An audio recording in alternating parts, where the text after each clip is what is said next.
Hi, I'm Emily Smith Gilbert, and I'm the editor of the Southampton Review. Thank you so much for joining us for the launch of the Summer Fall 2020 issue. If you have a glass of something, raise it, take a sip. Congratulations. It's the end of a lot of hard work, and we're so excited to celebrate with you. So first, I'm just going to say a few words, then I will thank some people, and then we'll get to the readings, which is what I know you're all here for. So this issue went to the printer on April 6th, which means that we were doing final edits the end of March. And if you can remember as far back as the end of March, which feels like decades ago, that was when everything went sideways. Schools were canceled, shutdowns were put into place, and everything fell apart. And while everything was falling apart, I was emailing these contributors with the final, very kind of nitpicky edits, line breaks and word choices and comma placement, and just the minutia of editing. But that's what happens like when you're almost ready to take the issue to the printer. And they all could have said, I don't have time to deal with this right now because I am homeschooling my children. I am working overtime stocking shelves. I am traveling to care for a family member, which many of them were, but they didn't. You were all so kind and thoughtful and considerate with your responses to me. And generosity is the word I just kept thinking about. There's a certain level of trust that has to happen when I communicate with what are essentially strangers about something that's incredibly personal to them, which is their writing. And without generosity, it just would not be a successful communication. So I just want to say thank you for trusting me, especially at the end when everything became so hectic. I also want to thank the other people who worked on this issue for their generosity as well. Scott Sullivan offered his proofreading expertise. Alex Skousen, May Cohen, Jen Cooper, and Mackenzie Watterson copy edited the heck out of this issue. And thank you as always to Amy Hempel, our fiction editor, Cornelius Eady, our poetry editor, Vanessa Cutie, our associate editor, and our art director, Anita Cusick. And a big thank you to the Stony Brook Southampton MFA family who either via email or phone or video chat asked, what can we do to help? So especially our publishers, Bob Reeves and Carla Cagliotti, the Southampton Review's founding editor, Luann Walker, my office neighbor when we used to work in our offices, Christian McLean, and the Southampton Review's former fiction editor, Susie Merrill. And of course, a big thank you to Frank Imperial, who you cannot see. He is our behind the scenes tech wizard who is literally, that is the correct usage of that word, making this event happen right now. So thank you. We could not do this without you. So tonight, 8 contributors will be reading poems or short excerpts this evening. Mauro Schwab, Matt Jones, Janelle Tan, Anthony DiPietro, Tochi Eze, Stephanie Jean, and Alex Sniatkowski, and Rico Frederick. I have an anecdote about working with each of them that I would love to tell you, but then we would be here all night. So I'll just say that it is a privilege to publish your work and to have been your editor. And thank you to all the contributors to this issue, those who are watching, those who are not. It's really been a pleasure. Thank you. So now on to the readings. All right. Hi, I'm Mauro Schwab. I just wanted to say thank you, Emily, for the kind words. And I'm going to be reading a poem called For the Afghan Carpet Maker Whose Shop I Visited in Old Karachi. In the dirty, beating heart of the city, past the corner where we used to buy Nimco and candy, the carpet weaver wakes before light and hears his wife in the courtyard, cooking beneath shrouded skies, guarding an open flame with her palm. He gathers the graying strands from her pillow and listens to his spine pop when he rises, plunges his hands into a waiting basin and splashes his face, wincing, worried about rain. He drinks milk tea like water in long, unbroken sips, burns the base of his throat and says his prayers with clotted cream on his breath.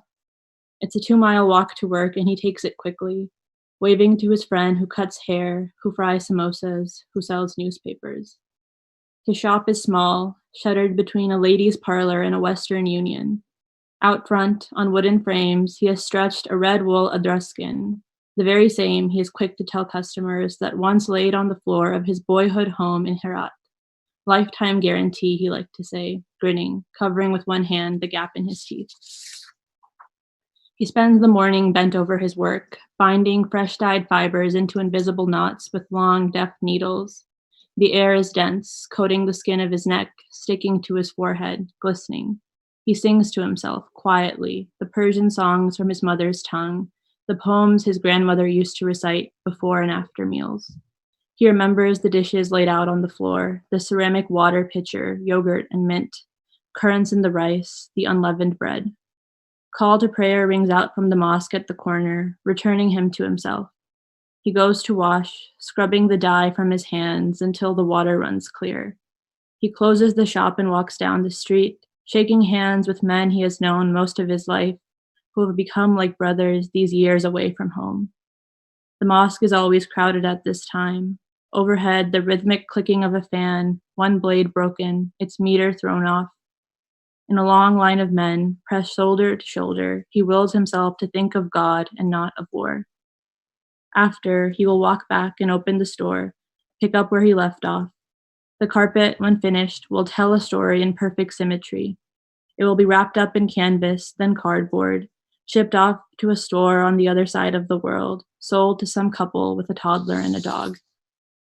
He will remain where he is, bent over the loom, pulling coarse threads with deadened fingers, keeping one eye on the Adruskin, still checking for rain. Thank you.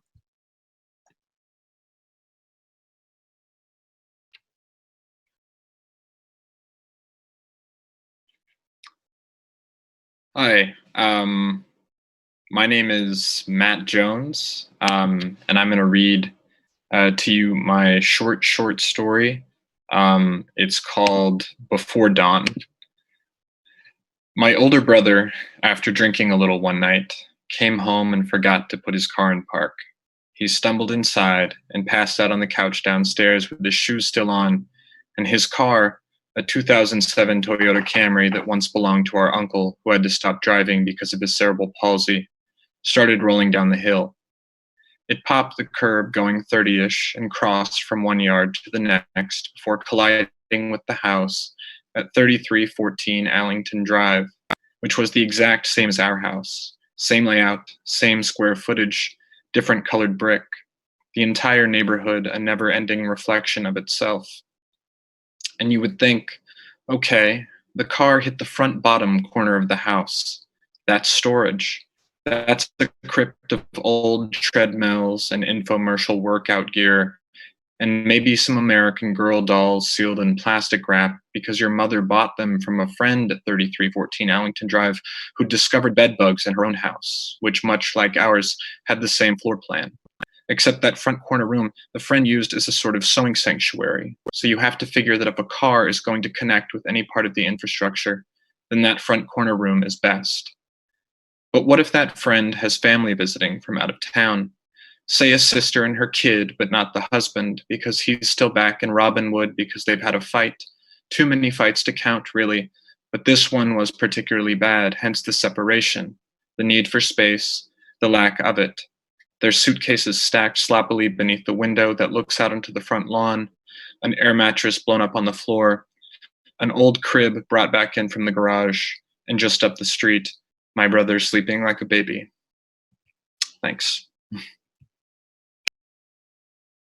Hi, I'm Janelle, and I want to, before I read, I want to thank Emily for her generosity and for her belief in this piece, because it's kind of a strange little piece, but thank you, Emily, for the care that you took with your edits and your generosity, and yeah, just for believing, and thank you for having me read. So I'm going to read from the beginning, and I'm going to time myself so I don't go over time. Okay. Feo Cento in an attempt to make sense. I see now what it looks like to knock headfirst into you over and over, expecting my head not to hurt. I was diagnosed in February 2015. That summer, I listened to the song Addicted to Love up and down the Paris Metro's Line 9. Natalie Portman had been the face of Miss Dior for 5 years. Against the backdrop of glossy red lips, I flew through the tunnels and corridors singing, "Your lights are on, but you're not home. Your mind is not your own." I was addicted, the most accessible of metaphors, what one reaches for when one is trying to say something just beyond the limits of language. Before Paris, I left a relationship. I plunged. My best friend at the time said, "You seem so stable. You're handling it so well." Stable, yet incapable of getting out of bed or making coffee or putting clothes on, somehow still desperate to be desired. I don't know how anyone missed that. The moment one chooses a person, the relationship I moved to New York 4 years after Paris. I lived in a POC co-op and had to decide if I should extend the lease after my sublet. 2 months later, I received an email. In 70 days, we will not be resigning your lease. There's a playful comparison to addiction in Addicted to Love. When I rediscovered the song after moving to New York, a Miss Dior perfume ad was all over YouTube. Every time I tried to watch a video, Natalie Portman drove wildly through pink smoke, argued, kissed, and threw pink roses at a man. Is there a way to talk about infatuation without wildness? At the end of that November, I wanted to give up my acquired bliss in New York to go back to Massachusetts. The man I was trying to build something with still lived there. He often called me obsessive and difficult to love. I threw myself forcefully into a wall or made an attempt at rescue, like pumping oxygen from my own mouth, hoping to revive a dying structure. Sometimes life makes the decision for you. I'm going to end there. Thank you.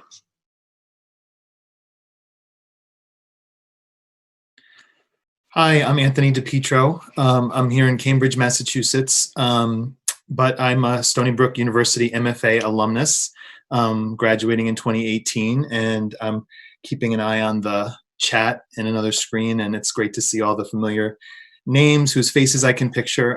It's great to know that you're all watching and with us. I want to thank TSR for the invitation to read, and Emily for choosing this poem to appear in the issue. I've been experimenting with writing poems with my iPhone with predictive text. So that's how this poem came about. It's called Let's Catch Up Soon. Awesome. Thanks, man. How's it going to go? Because it was just too much. Can I see the snow tomorrow morning? Did I tell you that I don't want to see everything else I have is going? Fun game to pass the time and fun to watch. Great. How are they doing? Good job, haha. Haha is my dad, I gotta get going. It going, haha. I am just getting home now. Job interview with a good friend of yours. Keep it up and I'll let it all out again. Love it, going on my list. Maybe I'll try something else to make sure. Nice app, but it's not really nice. Oh wow, let me know guys when we find something to say. Probably not. Too late to get there and then I'll probably go home. Question. Forgot to ask if I want to do the time right now. I'm sorry to bother you, but I'll be sure to check in. Sorry to hear about your dad trip friend. That's great. How about yourself? And how much fun? Ugh, I'm going to try it on my own now. Visiting with friends today, and this took about a month.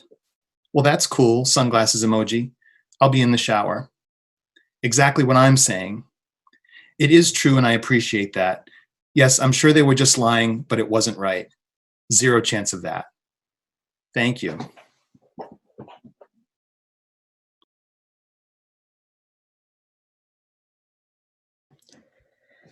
Hi, my name is Tochi Eze. I'm a first year MFA student at Florida Atlantic University. I want to thank Emily. Emily showed a rare enthusiasm for the story that I think is not very common with editors, and I really appreciate it, Emily. I also want to thank my colleagues at my MFA program. Like I said, I'm first year, straight from Nigeria, and I haven't really had the whole writerly workshop experience. So it's been real learning curve. I'm excited to be in the community. I'm reading an excerpt of a very short story. We are still waiting. My sisters and I will never get married. That was what Elder Joe said. Before he uttered the words, the fact of it hovered over our lives. There was my elder sister, Nkoli, who had been with Ike for 12 years. They'd lived together for 4.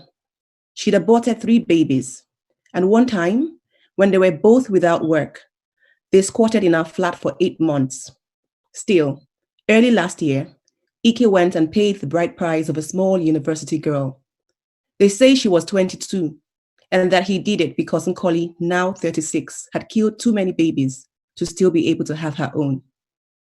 When Elder Joe made this pronouncement, we were seated at the dining table, breathing in the smell of Mama's hot ondubu soup as she quietly dished out the gari. Papa sat opposite Elder Joe at the other end of the table, close enough to the kitchen door, where he could scream at Cheta to bring him water to wash his hands, or to get him a glass cup, or whatever thing that suited him. Joe, Papa said, I hope you did not meet that ugly traffic on your way here. It has become so bad these days. Elder Joe's brows squeezed together like he was trying to conjure the traffic. It wasn't completely terrible today, he said, and then he dipped his hand into the bowl of soup. Elections are just around the corner. These people think they will do in 4 months what they failed to accomplish in 4 years. Then Papa burst into big, uncontainable laughter, as though he'd said something remarkably smart and funny, as though waiting for Elder Joe's announcement did not cause our intestines to twist inside our bellies. I knew Elder Joe had had another vision, because he came dressed in his white sutana with a big wooden cross that rested on his chest. The thing is, the last time Elder Joe had a vision, he said the family would experience a major disappointment. 2 months later, Ike went and married that other girl. Thank you.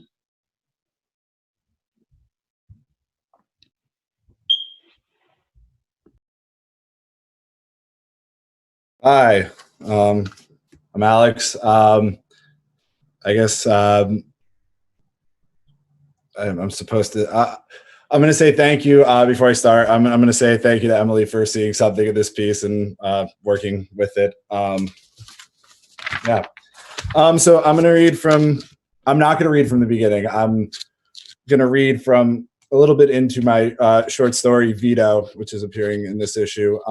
Just for context, Vito is a mid-20s Italian-American man on a date with his girlfriend in New York City. So hopefully we can get context out of that. All right. Mid-afternoon, on the train, Carmela and Vito in the center of a car, each spread out across a 3-seater with the backs adjusted so they face one. So they face one. Wow. So they face one another. Their knees knocked together. They each have a wine juice box resting in their crotches. Their bags are on the aisle seat to make sure no one joins them. Not that anyone would. It's Wednesday and the train is empty. Vito took off from work because Carmela can't get her shifts covered on the weekends. Vito watches the Meadowlands go by.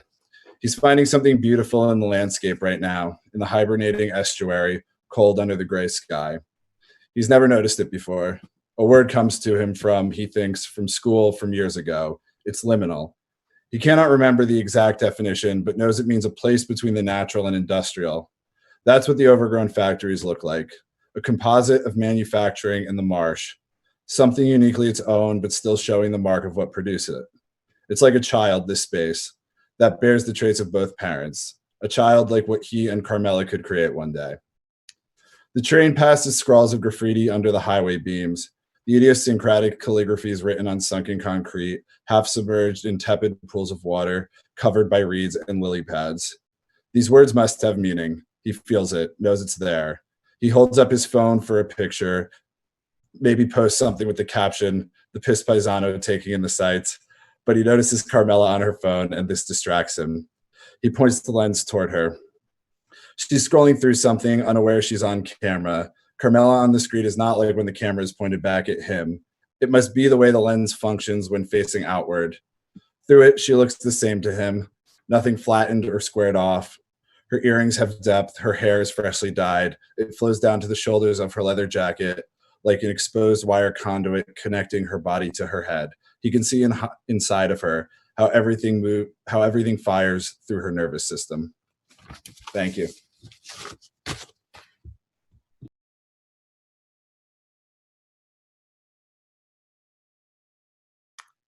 Hi, my name is Rico Frederick. I am so honored to be a part of this collection of work. I am so honored to be reading with all of the so amazing writers. And it's a pleasure to be heard. And also, Emily, thank you so much for your efforts, your enthusiasm, and your joy for our writing. And this is my piece. It's called A Burying. Oh, say, can't you see by the dawn's police lights, stepping on the necks of a nation filled with people the color of heroin tracks? We, all the side effects of Snow White and the savage cartels. Old white lies offering up the blood of Black assassinations. First world immigration, laws made slaves of my West Indies. Call us sugarcane, currency. I say, let time be the inventor of death. No more stink-hearted South. Red and blue does not make orange-headed bigot president left to leave no regrets. Pure as the cocaine 80s. MTV was the first TMZ. Watching Rodney King get crowned, Runaway, Philando Castile, and the beat goes, cliche. Ask Serena. She knows, like every Black woman knows, it's a racket when colonial umpires try to steal your love, because serving body don't suit their game. The only King James gets respect is the Bible. Shut up, play basketball, or nigga gets sprayed across your pearly gates. And academic fun of our subpar vernacular when all we started with was bling bling. Now Lil Wayne in the dictionary. Tupac, Biggie, taught in the Ivy Leagues. Like, you ain't blacker than Taylor Swift. Moonwalking to Billie Jean. Miley twerking over Afro beats as if Kim K would care so much about prison reform if her husband couldn't almost go to jail with bipolar disorder. Social racism is this country's most profitable narcotic. And these here United States be the biggest drug trafficker in modern history. Funny how after the Ferguson riots, Black catchphrases be slap, drag, beat, gassed, smoke, liddy, snatched, slayed, killed, bodied, got, bagged, laid, ghost. Black folk, name your kids Justice. No, name each and every one of us America. Maybe then the law will get tired of burying this country. Thank you very much for listening to all of us. Stay well and safe, people. Thank you so much to everyone. Unfortunately, Stephanie couldn't make it. That sometimes happens in the world of virtual reality. But you can read her poem and you can read everyone's work at the southamptonreview.com, where you can download a free PDF of the issue. You can also buy a hard copy and support us and everyone here and the work that we're all doing. So thank you so much, Mauro, Matt, Janelle, Anthony, Touchy, Alex, and Rico. This was a true pleasure. And Touchy, what you said about community, I feel like every issue of the Southampton Review is a little microcosm. You spend months working with the same people, and you get a very unique product that only exists because of all of the unique people who are in that issue. So this is the pandemic issue, and I will never, ever forget any of you or any of this. So thank you so much, and thank you to everyone out there for watching. Be well, stay safe, and have a wonderful weekend and a wonderful evening. Thanks.